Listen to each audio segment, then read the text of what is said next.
di antara BPD seluruh Indonesia, Bank Jateng berkesempatan untuk menerima penempatan uang negara sebesar 2 triliun.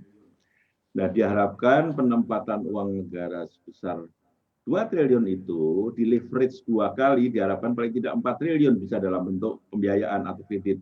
Nah, Mbak Anneke dan pemirsa CNBC yang kami banggakan, bahwa untuk Bank Jateng sendiri kita harapkan bisa leverage-nya bisa lebih dari 2 kali, hampir 3 kali. Jadi sekitar 5,8 triliun kita akan kucurkan dalam bentuk kredit sampai akhir tahun ini.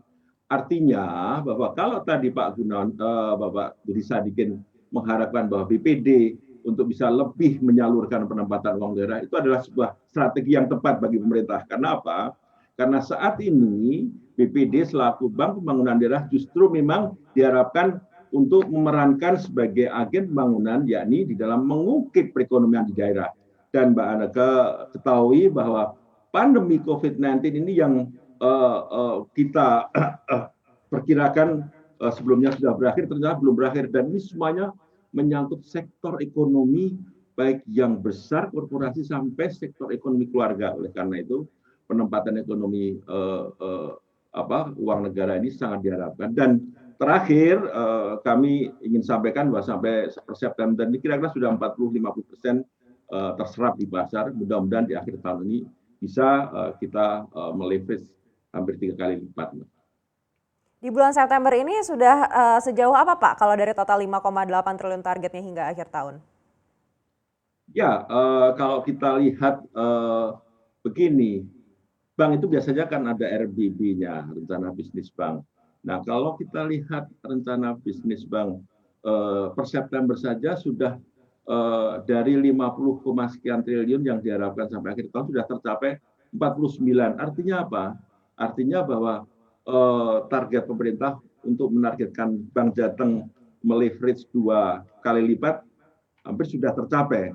Nah, malah untung kalau kita diberikan lebih, kita akan bisa menyalurkan hal itu. Yang penting yang mungkin harus menjadi perhatian kita semuanya. Tampaknya ekonomi daerah mulai menggeliat. Nah, ini yang kita senang menyampaikan dalam forum ini, bahwa ekonomi di daerah adalah ekonomi keluarga. Dan ekonomi keluarga itu terkait juga daya beli konsumsi masyarakat. Nah, ini kalau bisa kita ungkit dari data-data yang kami sampaikan, bahwa khususnya di UMKM dan di sisi konsumsi rumah tangga itu ada sebuah peningkatan yang lumayan.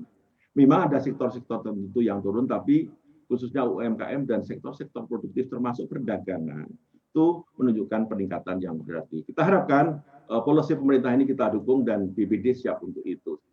Nah, ini kalau kita lihat Mbak Anneke, sementara kredit kita ya kalau ini per Juni 2020 itu tumbuh positif kan.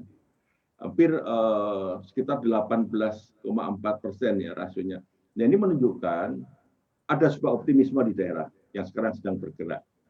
Nah, momentum ini harus kita jaga bersama-sama. Saya kira itu.